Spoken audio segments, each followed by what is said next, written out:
Mark Rogers TV, voice of college football, coming your way with a live stream. It's just after 10 o'clock Eastern time on a Thursday night, talking Michigan football. Got James Yoder on the line from Chat Sports. And James, before we dive into Michigan football, we were talking about your platform there at Chat Sports, and you've got some really good things going. It goes way beyond just college football, of course.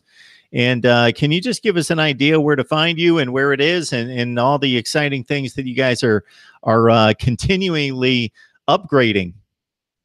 Yeah, so YouTube/ChatSportsTV, Facebook.com/ChatSports. If you like teams, the Cowboys, the Raiders, Michigan football, Alabama, the Patriots, the Lakers, the Warriors, we've got shows for all of those teams weekly, and some of them like Cowboys Report, Michigan football, multiple times a week. And so we've got 16 show franchises. I do the Michigan football reports, and also I'm a contributor weekly on our college football show.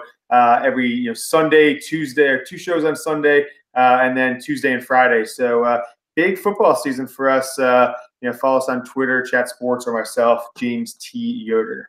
It's just definitely a new world, and just a different world than it was in sports media than it was just a few years ago. Even though all the stuff was available a few years ago, it just seems as though a lot of outfits like yourself have been able to engage with fans and been a grassroots effort, but still give the high-end quality of the production, and then also the knowledge and the insight coming from professionals. So the kind of the best of both worlds, being accessible and feeling like people being able to feel like they can reach out and touch you and access you and talk to you, but at the same time, still not just being a guy in your garage, having a full setup, quality production setup, and a staff that's has experience.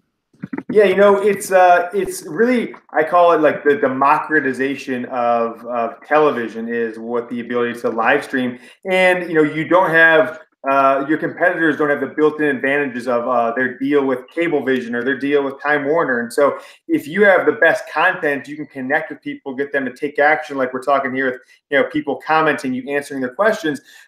You can beat, I just sent you, Mark, before we jumped on, our NBA draft coverage, 700,000 live people watched on YouTube, which was twice Bleacher Report, Barstool Sports, Yahoo Sports, and who's the other one? Sports Illustrated. Those 4 all did a live stream. Beat them all combined by 2. They did combined about 300,000 viewers. We did 700,000. I think it's just because we understood the medium better. We had the best graphics. We got the best questions on air from the audience. And so it's a whole new world. Sounds like I need to hire a few people away from Chat Sports to help me with the whole analytics and branding build out and the marketing and so forth. It's really good stuff.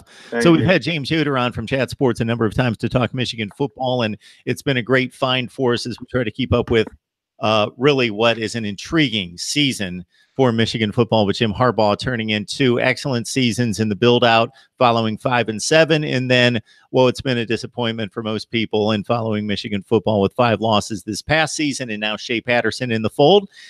And James, we come to the quarterback situation, and it's always the storyline that everybody wants to talk about, especially when there's a competition.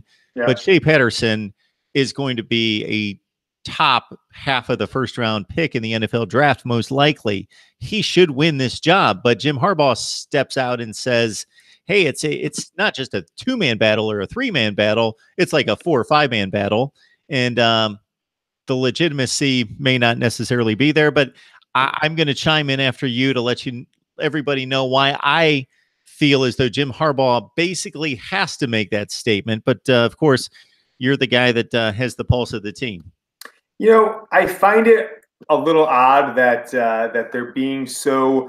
Michigan is gone from a little opened up a little under Rich Rodriguez to here or there under Brady Hoke, but it really has become the most isolated. It's like the North Korea of college football programs. No one in the media has seen a snap of practice. No one's seen a pass thrown.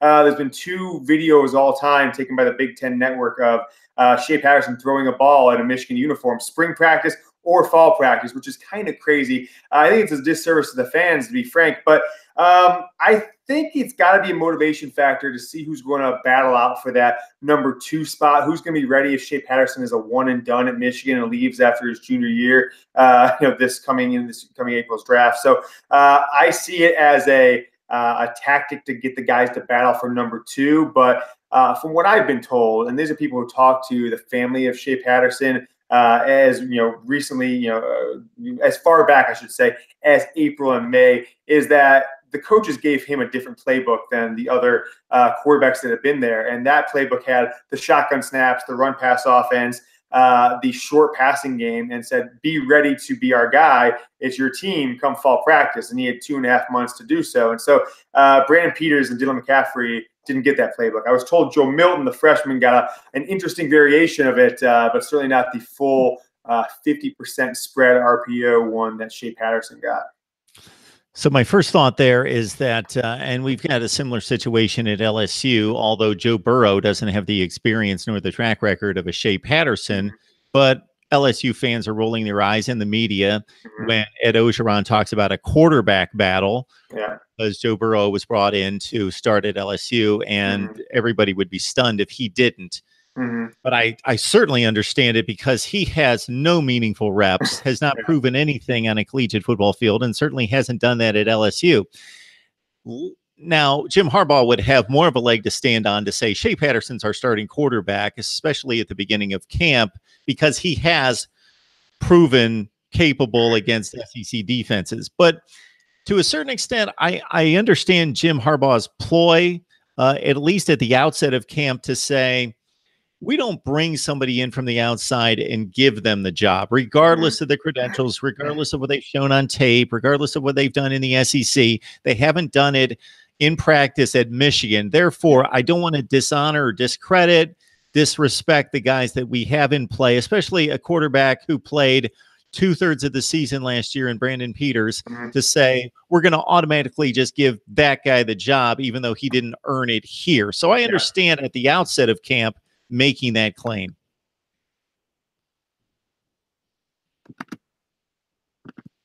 Hey, James, I don't know if I lost you there. Yeah, I got you back now. I cut out for a second, I think. But, you were saying, what I heard was, making that claim at the outset of camp. You good? You hear me? Yeah, we got you. So, I see it at the onset of camp, but what I think is a little bit disingenuous is the fact that, listen, they had 15 practices in the fall, right? This wasn't in the spring. It's not like the Shea Patterson showed up to campus a couple weeks ago. So with that being said, I think the way you do it is you say, hey, coming out of spring, Shea Patterson is a good battle. Shea Patterson, finished taking the number 1 snaps. We'll see what's happening. You come in the first practice and you say, look, Shea was the number 1 guy at the end of the spring. He's going to stay the number 1 guy unless someone beats him out, and that's the challenge. So didn't say that. It's just playing very coy with the media. I don't know a single person who has any clue what they're talking about that thinks it's going to be anybody else but Shea Patterson. But there are a few people out there in the Michigan media that are reporting as if it's an open battle and that Brandon Peters and Dylan McCaffrey have as good a shot as Shea Patterson. I think even if you thought that they're all coming in with no name tags on, you got to understand that they actually have talent, and one guy has a lot more talent than the other one. So you shouldn't be as, I think, bullheaded to think that Shea Patterson, who's a first-round draft pick being projected, is going to lose out to a guy who couldn't throw 20-yard passes last year in Brandon Peters. So Brandon Peters, though, was a pretty highly regarded high school football recruit. It wasn't like this guy was like a 2-star and came into the system. If Shea Patterson didn't exist and this transfer had not occurred, I know Michigan fans wouldn't be overjoyed that Brandon Peters was the starting quarterback, but there would at least be a thought that, okay, this was his first year starting and he didn't get the complete season. So there's usually that year 1 to year 2 jump in regards to development, grasping the offense, being able to pull the trigger, and even develop your skills physically, that there would be thought that Brandon Peters could be a decent Big Ten quarterback. Well, if Peters would have not had such a disastrous bowl game against South Carolina, Michigan was up 19-3 in the third quarter and lost the bowl game, and that means they're coming off 3 straight losses as a program. They lost to Wisconsin and Ohio State, both top 5 teams at the time. With Peters in the first half, Wisconsin gets hurt, then John O'Corn for the second half, and then against Ohio State. But Peters got the job back for the bowl game. And to be frank, Michigan fans expected Brandon Peters coming at the end of his second year as a redshirt freshman, 2 years in the program, really 2.5. He joined. He went to Michigan in January of 2016. Same class as Shea Patterson as an early enrollee. So he was on campus for 2+ years at that point. Wasn't a young guy or a fresh guy. The fact that he looked so bad in that bowl game, I think Michigan fans just threw up their hands and said, with a month to prepare for this game, you can't even make simple throws. You can't complete a pass to a wide receiver at all. If you look at his completions, Brandon Peters didn't throw a touchdown pass to a Michigan wide receiver in any game last year. It was his limited touchdowns. It was tight ends and running backs out of the backfield. So his ability to throw downfield is just not good enough to be a Big Ten championship level quarterback. So if Peters was a starting quarterback, I think people's expectations would be more around that 8-4, 9-3 level with Shea Patterson. I think if Michigan goes 9-3, you are going to get some very upset fans. Myself as a fan and as someone who covers the team, I think you're going to start questioning Jim Harbaugh as a guy who can compete on the highest level and maybe the hardest division in all of sports, potentially the Big Ten East. MarkRogersTv, voice of college football, bringing you updates around the camps in the Power 5. Michigan football talk tonight with James Yoder from Chat Sports. We've enjoyed the conversations with James the past few weeks, getting you set for Michigan football here in 2018 and an intriguing team against a very difficult and challenging schedule. I want to remind you that we've got a mailing list starting week 1 of the college football season. So send your email address to MarkRogersTV@gmail.com, and we'll get you the mailing each and every Monday. And here's the trade-off.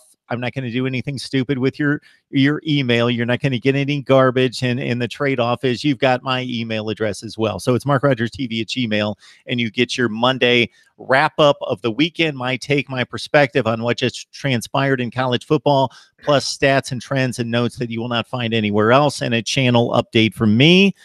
And we've got James Yoder again on the line, and I see that people are finally flooding in to the chat. So we want to let you know that whatever you miss on any of these live streams, and this one in particular, you wait till the video processes and posts, and then just a couple of minutes after we get done talking, you can run back and catch what you missed as James was addressing the quarterback situation and talking about Chat Sports and all the good things that they have going on as they are building an empire, it appears. There at Chat Sports. It's a mighty impressive.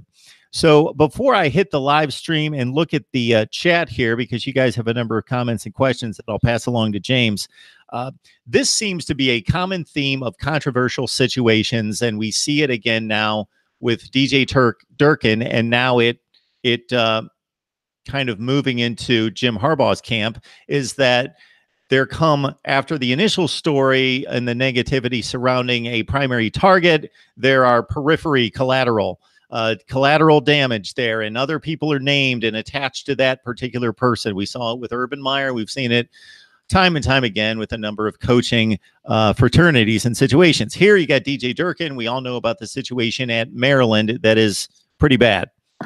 DJ Durkin obviously coaching at Michigan, Jim Harbaugh, there's a connection there, and then people start to talk and they come out and you're wondering, where were these guys before? Where were these people in their criticism last year, the year before, 5 years ago when this happened?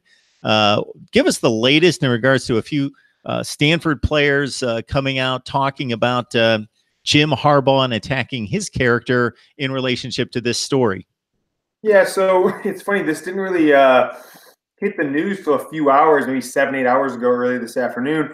And what basically happened is on Saturday or Friday, when the article from ESPN and Durkin came out of last week, former Stanford football player, played there from 05 to 09, kind of over Jim Harbaugh's last few years, couple years, basically said that he feels obligated to comment on this, that he played at Stanford when Durkin was there, and both him and Jim Harbaugh were, I believe the term is, I can pull it up, maybe forgetting, but human pieces of garbage or something like that, or complete terrible humans, something like that, in the way they treated them. And then another former Stanford player, these were not starters, by the way, these were not high contributing players, got in on his Facebook comment and basically echoed that statement that not only was Durkin, but Harbaugh mistreated him. Harbaugh was a terrible human being. And so, look, I think that in any situation, I put this out on my personal Twitter last week, is that had a player not died, I don't want to minimize the death of a football player,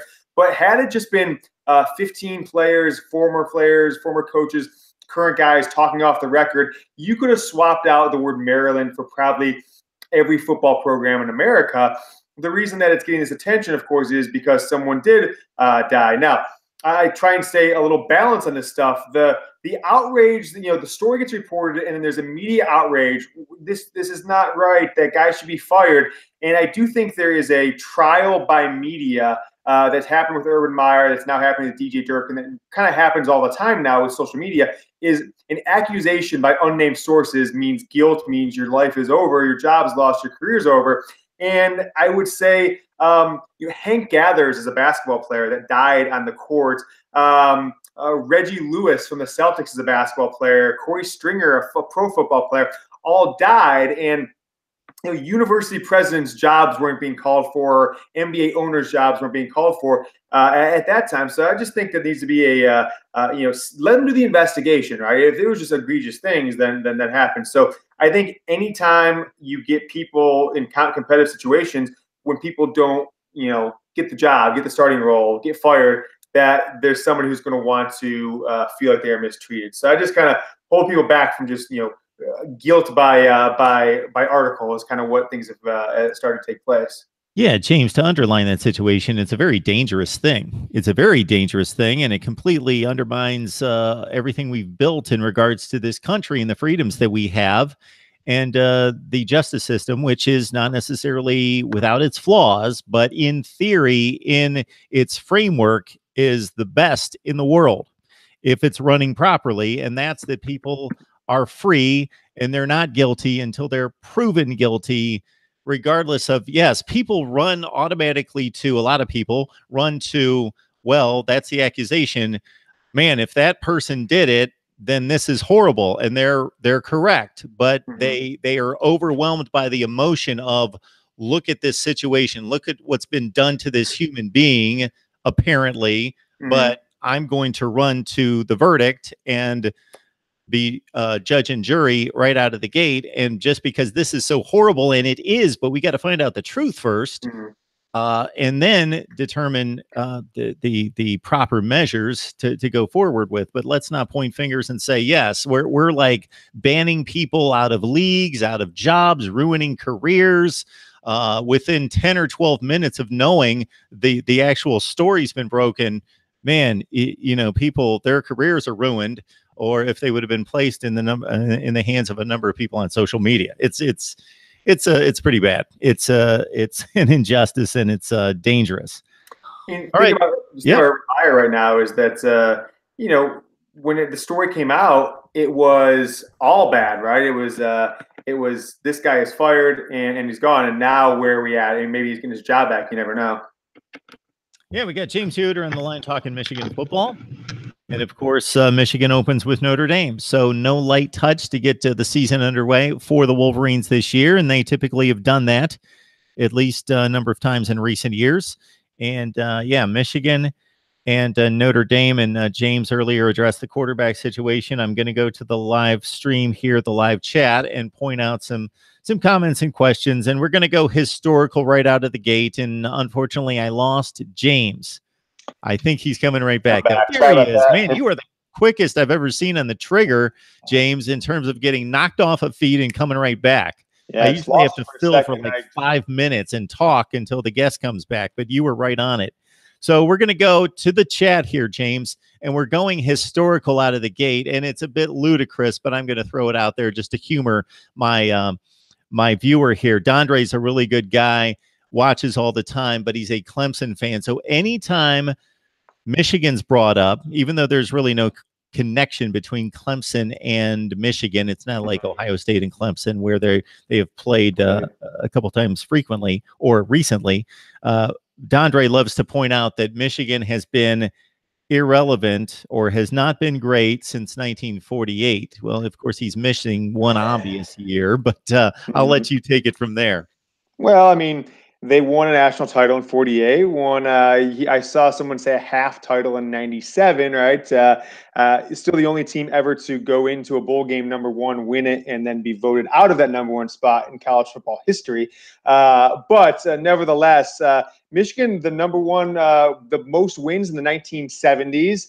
2 Heisman Trophy winners in the 90s. The third best record from 1997 to 2007 over 11-year stretch in college football. So, was in, I think they're one of 5 programs to be in multiple games where they were ranked. They played a top 3 matchups. So they were in the 2006 Ohio State, Michigan 1-2, and in 2016 Michigan Ohio State 2-3. So there's been 4 programs that have been in a game where both teams are ranked in top 3 in regular season. So I don't think they're irrelevant. A Heisman Trophy finalist 2 years ago. 2 plays away under Jim Harbaugh from starting his career 11-2, 11-1 in the regular season. That fumbled snap versus Michigan State and the JT was short play. So Harbaugh's he's won 1 game, the Minnesota game, that 15, that he got the breaks, right? Minnesota was on the goal line with under a minute left, and they had 4 downs to get in the end zone and didn't. But other than that, he's lost 3 games. Maybe some could say 4 that Michigan should have, maybe even 5. I mean, every game last year, Mark, they won 5 games, and 4 of those games they were up by at least a touchdown in the second half. So what James is framing here, going back to the 1970s, and if you're not familiar, is just it being a different world in college football. Michigan, over a 4-year span against Ohio State, lost to the Buckeyes 3 times, tied them once. Those were the only 3 losses Michigan had, razor-tight games. They went like 33-3 over the course of 4 seasons, and they couldn't get to, I'm off by a game or 2, but the losses are lined up. And they couldn't get to a bowl game. It was just a different era. And as James points out, the best record for the entire decades of the 70s, there was just a limited opportunity. If you lost a crucial game, you think it's tough to advance in college football today. If you lose a game or 2, then it was almost impossible. And therefore, it just didn't shake out the opportunities for Michigan to win a voted national championship. And you mentioned the 1997 team. They were playing a really good Washington State team with arguably the best quarterback in the country. And that Washington State team was ranked 7th or 8th in the country. So why they were knocked down a peg, I think that the rightful thing was done to split between 2 undefeated teams. But that's all they could do that year. You can't help a split if you don't play the other team and you win all your games against arguably the best conference in college football. Let me throw this out there really quick, Mark, on that, because it's really, I feel that the rules are always different in the Big Ten's, not in the Big Ten's favor. So 3 years prior to that, Nebraska and Penn State went undefeated in 94, and Penn State did not get a split title their second year in the Big Ten. So the rules changed in Nebraska's favor when it was convenient and didn't have them, in Penn State's favor. And then if you think about this, 2 years ago, Ohio State was a 1-loss team. Penn State was the champion, and Penn State got whatever it was, but now Michigan Big Ten couldn't get 2 teams in the playoff. That wasn't allowed. But then also it's Alabama, and they're able to get 2 teams in the playoff. They didn't win their title game. They didn't play in their title game. That's what people would say if Penn State would have made it a couple of years ago, right? And so this is Nick Saban's got 5 national titles at Alabama. Now, one could argue that he is the only guy who's gotten, maybe in college football history, 2 titles that he didn't win his conference. In 2011, they lost to LSU to not win the SEC, and then, of course, in 2017. So if you look at some of Nick Saban's circumstances, they've gotten every break possible. Don't win your title, still make the championship game. Colt McCoy goes out in the first quarter of that game, right, in 2009. And so I think they've got a lot of lucky breaks. Get to play LSU again, right? It's pretty interesting. We enjoy the conversation on a regular basis with Peter Burns from the SEC Network, but we have a running battle when it comes to that. And I don't think there's much question that the SEC fielded the best conference between roughly 2006, when Ohio State lost to Florida decisively in the championship game, and about 3 or 4 years ago. I don't think it was as decided, or there was as big a gap as the national groupthink would lead people to believe and did at the time. And I argued that all the time, but it was the best conference. What James is pointing to as well are the number of opportunities. We all have to understand that even now, we don't have an objective system. It's not the NFL playoffs where nobody has to decide anything. There's an objective system in place, and you reach the playoffs based on an objective system. And then so everyone has an equal opportunity. This is a selection process, and it always has been and continues to be. There's just 2 more opportunities That's the only difference between the BCS and the playoff now. And yes, the SEC won 7 straight, and they've won a couple more since then. But they've been afforded the most by far. If you go to the beginning of the BCS era in 1998, and I did this at one point, and I don't remember the results, but it was like the SEC had, triple or quadruple the number of opportunities to play for a championship than anyone else. And most people would argue, well, their teams were that good. Well, if you look at the records and the track record and the resume of the teams, not necessarily, no. They were always given the benefit of the doubt. To their credit, the SEC team typically pulled through and won that game, and to their credit, won the championship, but they were afforded many more opportunities than all the other conferences. All right, sir, we've got Austin Cooper on the chat. The true freshman Mayfield asking whether he has a real chance of starting game 1. Yeah, I mean, you've watched my show, Michigan Football Report, the last 4 weeks. I've had a really good source. I got tipped off on Mayfield towards the middle of the summer, and I've dug in from there since. And Jalen Mayfield really has a strong chance to start. Now, I am a little less confident today than I was even 2 or 3 days ago that I've heard now he's splitting reps. But for the first few padded practices, Jalen Mayfield was taking all the reps with, or most of the reps with the ones, but he was slated as a starter. Now they've moved John Runyon and Jawan Bushell-Beatty around. There's some guys, some other players that are competing, but there's really 4 guys going for 2 tackle spots. And I think Michigan will be best suited, ultimately getting James Hudson, a redshirt freshman, and Jalen Mayfield, a true freshman, in those roles because of their talent and their upside.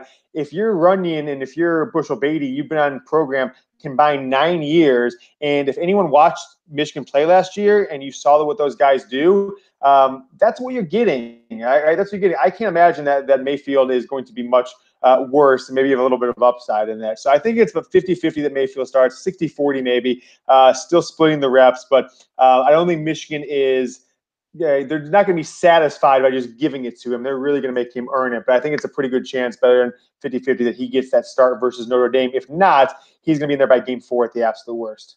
Talking Michigan football with James Yoder from Chat Sports. Join him there for the best in Michigan football coverage. James joining us frequently here in the last month or two to break down the Wolverines, and Notre Dame lies ahead in just a couple weeks. We both can't wait to watch actual football on the field for the first time since the first week of January. We've got Machine Unit chiming in with the Michigan defense or the offensive line here, and just wanting your analysis in regards to the offensive line cohesiveness coming together here during fall camp.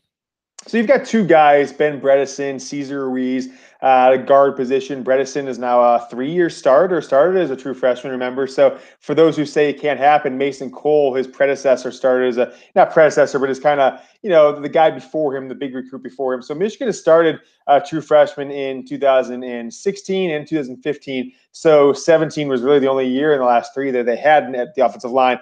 So Cesar Ruiz, true sophomore, out of IMG Academy, big-time Florida top 50 recruit, is the starting center. And he's probably the best offensive lineman outside of Bredesen. Those guys are starting for sure. Michael Onwenu is a third-year player, I believe, that has gotten a lot of grief for his weight, a little too, maybe something called overweight. Looks like he's going to get the starting role. He's taken a lot of snaps in his couple years in Ann Arbor. Steven Spinellis is competing for that job. But I think the most talented tackles are James Hudson, redshirt freshman out of Toledo, Ohio, and then, of course, Jalen Mayfield from the state of Michigan, true freshman.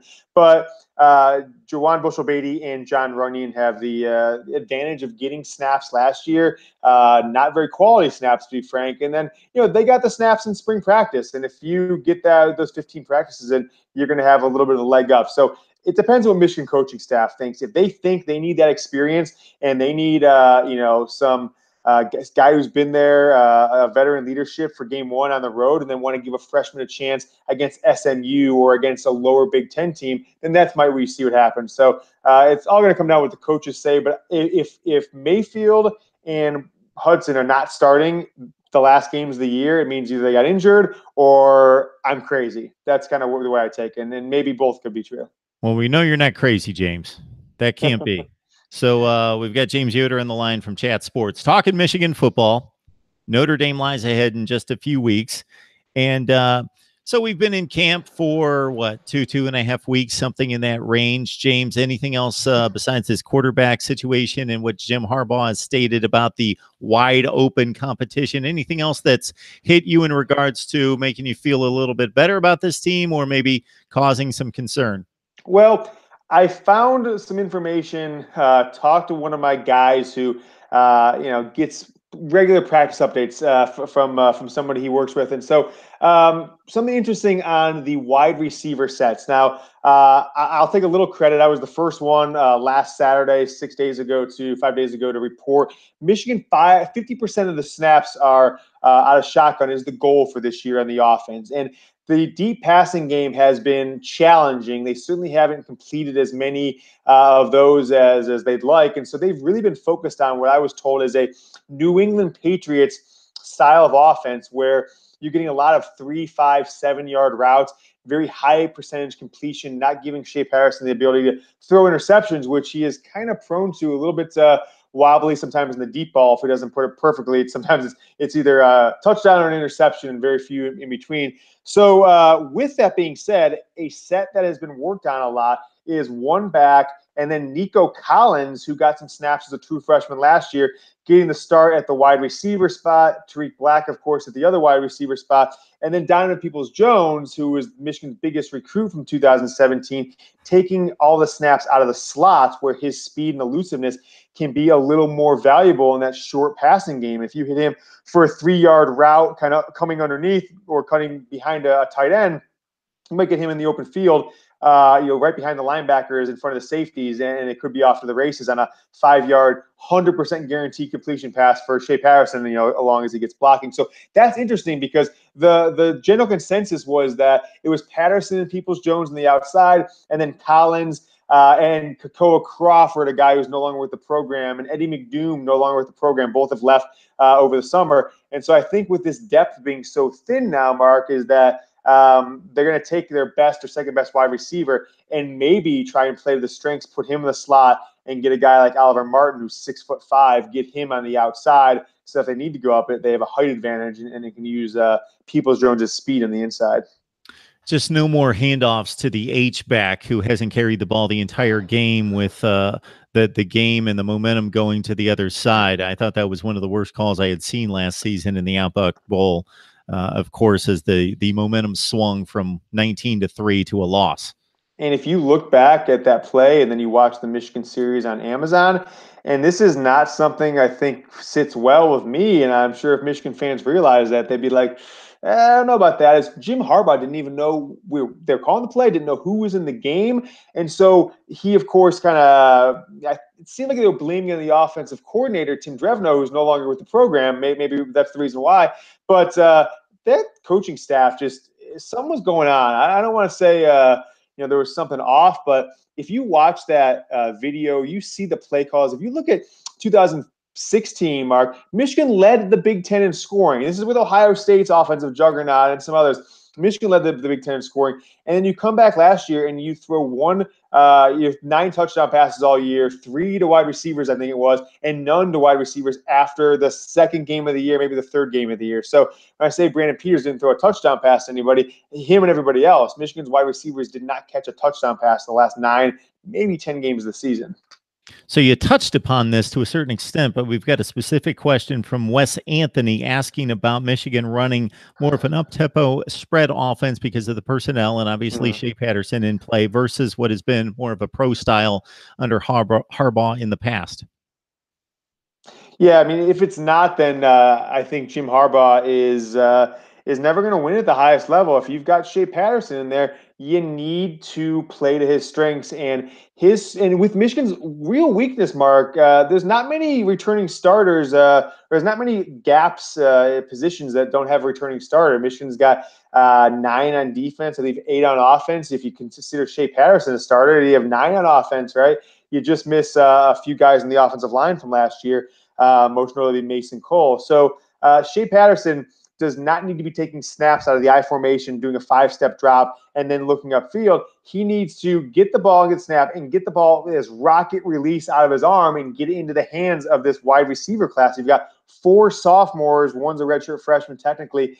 Peoples-Jones, Black, Collins, and the guy's name is just escaping me at the moment, out of Iowa, the white guy, forgetting his name at the moment. But with that being said, those guys are a different breed of wide receiver than Michigan's seen in a while, and they certainly don't need to be handing the ball off the weak offensive line, especially to the H-back. So if Jim Harbaugh could do it in the NFL with Colin Kaepernick and take them to a Super Bowl, I think he can do it in college. He just has to want to do it and not be, stubborn like he's been in the past. We're talking about a Michigan player who hails from Iowa or an actual Hawkeye? No, Michigan recruit. I'm just drawing a blank on the name. Talking about James Vandenberg at Iowa. No. Mark Rogers TV, voice of college football, bringing you the very best in college football insight, knowledge, analysis, discussion, debate across the board. We got James Yoder on the line from Chat Sports. James, we've got a couple questions here. First of all, West End 04 likes Michigan in the playoff with Clemson, Georgia, and Miami. So 2 from the ACC. 28 AD 28, which means all day. It's Adrian Peterson asking biggest Michigan rival, Ohio State, Michigan State. By the way, the man's name, Oliver Martin, number 181 in the 2017 class, wide receiver out of Iowa. So 6 foot, 190, going to be competing for that slot role. Of course, the Peoples-Jones. It's Ohio State. And I think Michigan State winning majority of the last 10 years has put them on a little bit different level, closer to Ohio State. But there's so many things that go for Ohio State. It's got a nickname. It's the game. I know Paul Bunyan Trophy in Michigan State. When it is every year. It's the last Saturday, in the Big Ten calendar, and it's usually at high noon or 1 o'clock, unless it's 1 versus 2, 2 versus 3. Then they'll bump it to 3:30 Eastern. And a lot of the Michigan State games just haven't been competitive, and in both facets. When Michigan State was down, Michigan beat them 50-3 in 2002. When Michigan was down with Brady Hoke and Rich Rodriguez, Michigan State was winning by 3 touchdowns. And so I can't point to maybe 2015, 2012, and a couple 2001, more than like 4 or 5, like I would call like classics. I can remember every play at Michigan State, but it would be tough to stump me on a single play quarter score from the Ohio State-Michigan rivalry going back, 20 years or so. So for me, it's Ohio State. I think for most Michigan fans, I would say majority, unless you've got family members that are Michigan State grads that you want to go back and forth with, it's Ohio State by a big margin. Yeah, the Michigan State game, it's a great rivalry. I love the game. I love to watch it, regardless of how good the teams are. But it does get somewhat lost within the national schedule and even the Big Ten schedule, as opposed to, bam, take any college football schedule for the entire season. At the beginning of the season, you will find 2 games that are already nailed in stone, as James alluded to. And one will be Ohio State, Michigan at noon on that final Saturday of November. And it used to always be ABC. Fox took it over this past year because they had the first pick. And Army Navy. That's the only other exception. Those are the only 2 games that are already set. We got them. Whichever network is vying for Big Ten rights. It's been Fox and ABC the last couple of years, and Fox again had the pick. If they get the first pick, they're taking that game. That's the game that they're taking, is Ohio State, Michigan. They're not taking Michigan State. So even when the teams are marginal, it will be one of the highest rated games of the year. And to your point also, James, Ohio State's been a very dominant program since Urban Meyer took over. They have struggled mightily, even against those Brady Hoke teams that weren't really that good. Of course, Devin Gardner had a chance to pull off the upset with a 2-point conversion against an undefeated Ohio State team in 2013. The season before the Buckeyes went undefeated, they barely held off Denard Robinson and company, 26-21. So even the national championship Ohio State team, when JT Barrett got hurt with just a couple minutes left, it was hanging in the balance at 35-28 before they tacked on an insurance score. So Michigan has come to play Ohio State regardless.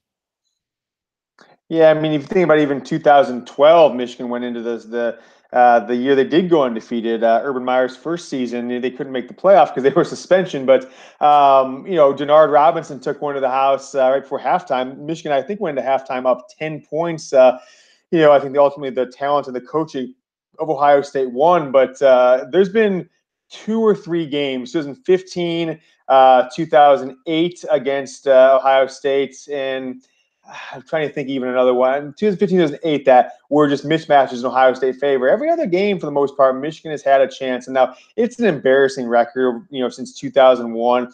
Michigan got the big win in 2003. They get the win in 2011. But, growing up, Mark, being in my mid-30s now, I grew up in Ohio, and it was fun to be a Michigan fan and have family living in Michigan, attended the school, all this different stuff at the time, because Michigan, I didn't know losing to Ohio State. And the one year they beat them in 98, Ohio State won the game. I was like, what is going on here? But you think about 91, then they tied in 92. I think Ohio State won in 94. So Michigan won 88, 89, 90, 91, 92, or 90. 93, 95, 96, 97, 99, 2000. So, I mean, it was, they used to say coming out of the game, it was like it was John Cooper's record against Ohio State. That was against Michigan. That was the new Columbus area code. It's like, if you're calling family and friends in Columbus, their record is now 1-9-1, or their new area code is 191. That was like Cooper's record. I think he was ultimately 2-10-1. 2-10-1. Yeah. So that's how dominant Michigan was. And to be frank, you go into most of those games in the 90s, Ohio State had the better team, the more NFL players, the better record. And 91, 96, 95, Michigan beat a top 3, top 2 Ohio State team 4 years out of 6. So that was a pretty impressive run. Yeah, most Ohio State fans look at John Cooper's tenure in Columbus with much disdain, but if he changes the score of 2 games, pick any 2 games against Michigan, assuming Ohio State marches on to win their bowl game and a national championship, most likely, then his career is completely different. His career is completely different at Ohio State, because other than that, as you mentioned, from about 93 to 98, Ohio State was a dominant team, but couldn't beat Michigan when it mattered. All right, James Yoder, Chat Sports, talking up Michigan Wolverines. And unless you've got anything else, James, I did want to mention that we have you with the second most difficult schedule in America. That's the Mark Rogers TV metric. I just ran down all the Power Fives plus the major independents, and I landed Michigan at number 2. So that's obviously the big challenge that stands in your way, but you can only take them one at a time.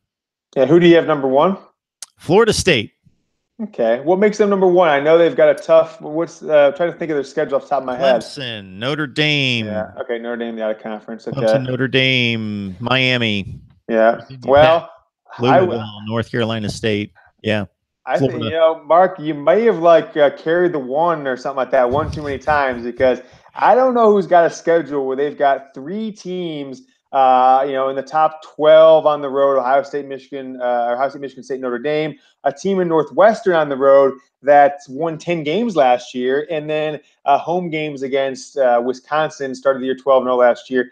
Penn State, see the run they've been on the last couple of years at home. So I think Michigan's got their top 6 games is as tough as anybody in the country. Now, it may kind of dive off a cliff from there, but still, they have Nebraska coming in with Scott Frost. So I just think it's a murderer's row schedule, but I don't think anybody on the schedule outside of, it could actually be Wisconsin, has a better combination of returning players and coach and quarterback. I think Ohio State's quarterback is too unknown for me just to chalk that up as a loss or that's probably going to be a loss. So I think Michigan's going to have a good season. If they can get this win on Notre Dame, I don't think it's talent. I don't think it's going to be execution. I literally think this season comes down to coaching. And so, I was the biggest fan of Jim Harbaugh getting the job. I thought it was exactly what the program needed. They're in much better position now than they were 3 years ago, 10 years ago, 8 years ago. Probably the best position they've been in since 2006 as a program.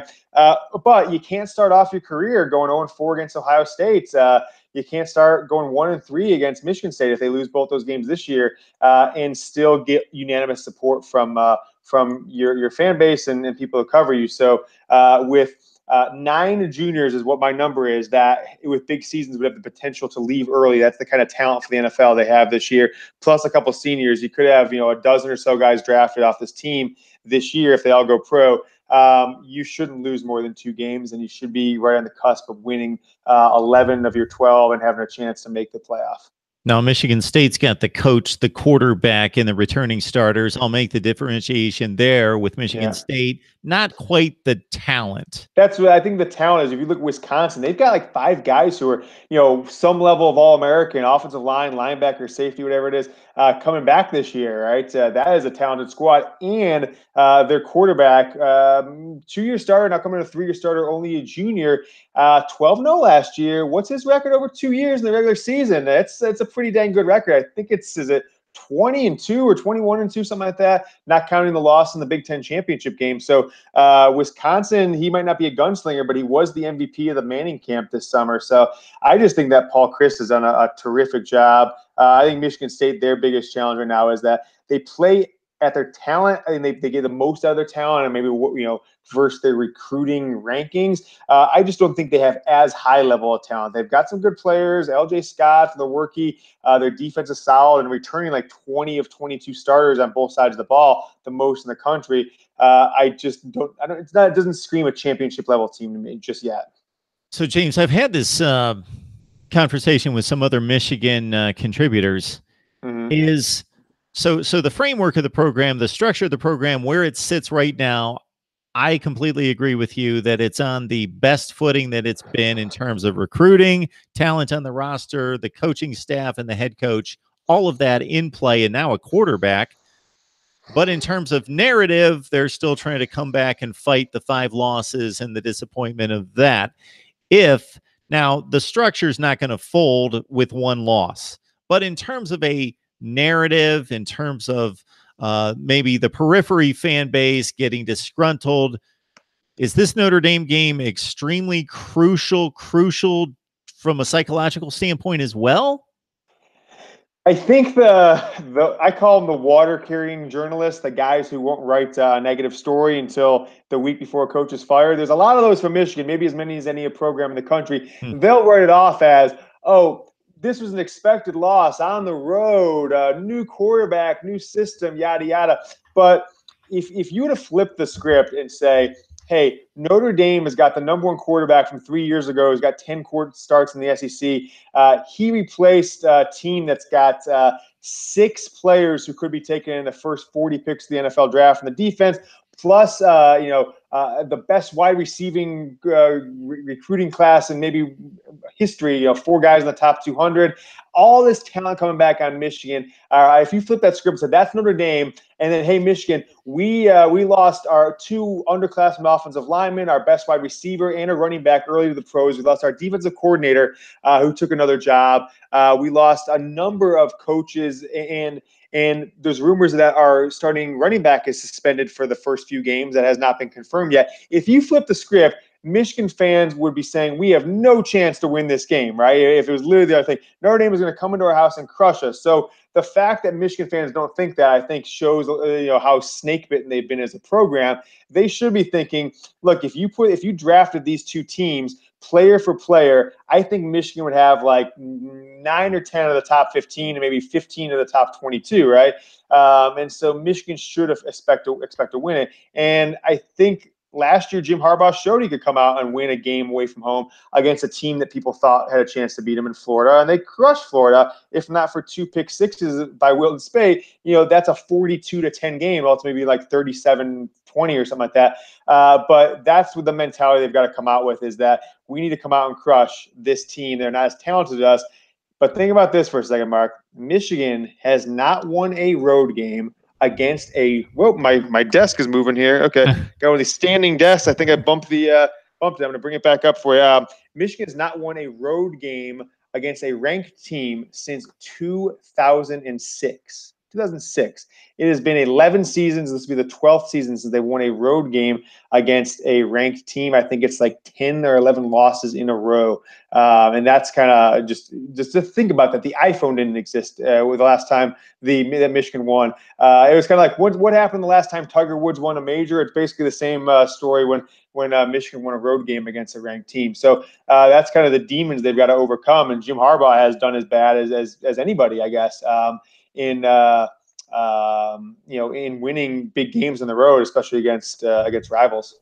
Mark Rogers TV, voice of college football. So if you've migrated over to my channel following James with Michigan Football Talk, if you like to catch other coverage across the Big Ten and across the Power Five, please join me here. Subscribe, like, and comment. We bring you the best analysis you will find across the board. If you're seeing James on my channel for the first time or for one of the few times and have yet to check out Chat Sports, you do that on YouTube or just chatsports.com, and the videos and the analysis on all the sports across the board, any sport, and you just can get lost in there checking out your favorite teams and what's going on in those particular sports. Join our mailing list. Send your email to MarkRogersTV@gmail. Send your email there. We bring you analysis and stats and trends each and every week, starting with week 1 of the college football season, plus a channel update right there. And of course, I've got my previews and predictions coming. I'm making my way through the Pac-12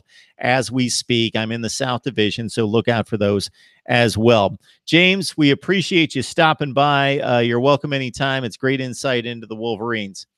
Hey, thanks a lot, Mark. Appreciate you having me, and we'll talk to you soon.